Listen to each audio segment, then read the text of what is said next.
What do you need? Do you know? Is this a question that you even ask yourself? And if it is, do you know how to listen to the answer? Do you know if the answer you're getting is what you truly need, or if it's what you think you need? If you're just filling what you think you need with ideas that have come from other places, like online or friends or family. Hello and welcome to this episode of the Unburdened Woman.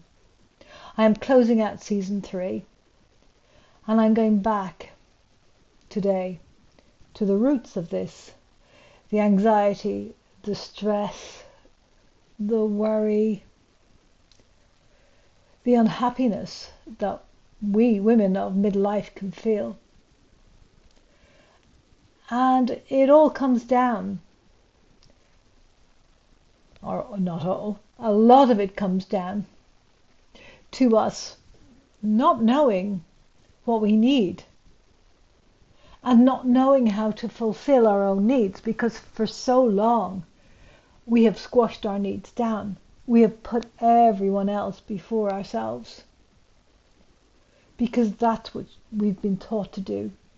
It's how we've been brought up and how we've been conditioned. And so we've become very good at dismissing our own needs. We've become very good at ignoring ourselves, even when our body is frantically trying to get us to listen, to give it what it needs. We squash it down and we tell ourselves off. I've had some very powerful conversations with women over the last couple of days where they've told me that I opened up something for them. I gave them some personalized journal prompts. And they said they felt seen for the first time in a very, very long time. That I had seen something in them that they hadn't even really identified for themselves. And it also showed them something that they needed in their lives, that again they hadn't identified for themselves. They knew it was there lurking in the background, but they hadn't been able to put it into words. They hadn't been able to voice this as a need. A lot of the anxiety and the stress and the worry and the unhappiness that we feel in midlife comes from this idea that we shouldn't need anything, that we need to put our needs, our wants and desires on the shelf while we look after everybody else. And the anxiety, the stress, the worry, the unhappiness that you feel, there's nothing wrong with that. I'm going to repeat that. There's nothing wrong with that. It's your body's message to you. It's your body's way of knocking on the door and saying, hey, listen to me. I need something. But we've become so used to not listening, to ignoring those needs, to not looking after ourselves in the way that we actually, really, absolutely need, that the body feels it has no other choice but to throw you into a loop of anxiety, stress and worry, to make you feel unhappy, in the hopes that maybe this time you'll listen. And as time goes on, the knocking gets louder. So it's time to sit with that question, what do I need? And the answer isn't going to come automatically or immediately, especially when you've been ignoring your own needs for a long time.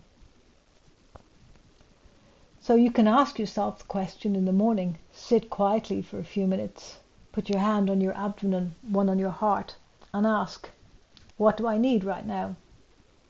And just sit and breathe with that question for a few moments. And then get on with your day. And then maybe later through the day, something will pop up. Quite often it's something simple, like I need a hug, I need a coffee, I need a rest, I need a day off, I need to talk to a friend. Sometimes the needs go deeper, but that's for another day. And so often we will dismiss those needs. So that little voice will pop into your head and say, I need a nap. But you don't listen to that. You listen to all the other voices that tell you you still have a pile of laundry that needs folding and put away.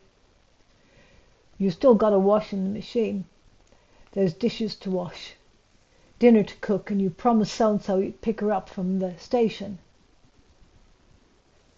And so you ignore that invitation from your body to rest. And so the body is going to knock harder. You're going to feel more exhausted. That anxiety is going to kick in because your body feels like it's being ignored. Because it is. So when we can tap into that, what do I need? And we can listen deeply, and we can start to fulfill just the very small needs at first. And you don't have to take, an hour's nap. You could sit for 5 minutes and just do some breathing exercise. Then you're telling your body that actually you are listening to it, that you are giving it what it needs. And it learns from that. You're sending it back the message. I'm here. I'm listening. And it learns that it can quieten down the knocking. It learns to knock less loudly.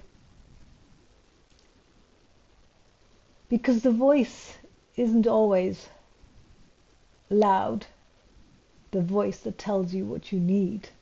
The knocking is louder than the voice, so you have to listen to the whispers at first. And when you listen to the whispers, and you start to give your body what it needs, the volume of the knocking decreases, and you learn to listen in and to hear your body at a much deeper level.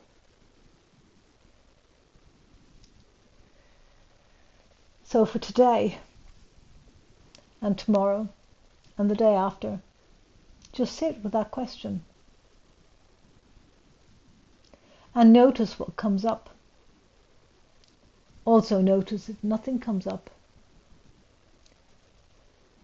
And sometimes when we start to listen to ourselves and we give ourselves that cue, it can actually make us feel a little bit more anxious, because we have this sense of who am I to give myself what I need. We feel like we're put here to serve everybody else, and we can't possibly break that pattern, and that can be anxiety making in itself.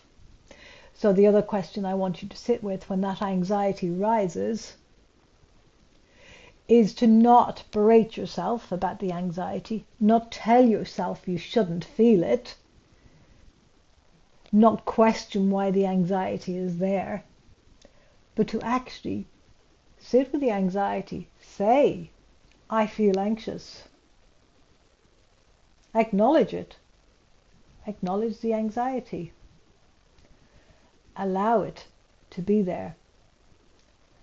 And then you can ask, how can I make myself feel safe in this moment? What do I need to feel safe right now? And for me, sometimes that's putting my feet flat on the floor and knowing that I'm being held, that the ground is here, it's not moving. Sometimes it's taking a few deep breaths. Sometimes it's talking to somebody else. It can be sometimes just opening the front door and stepping outside for a few minutes, a change of scene.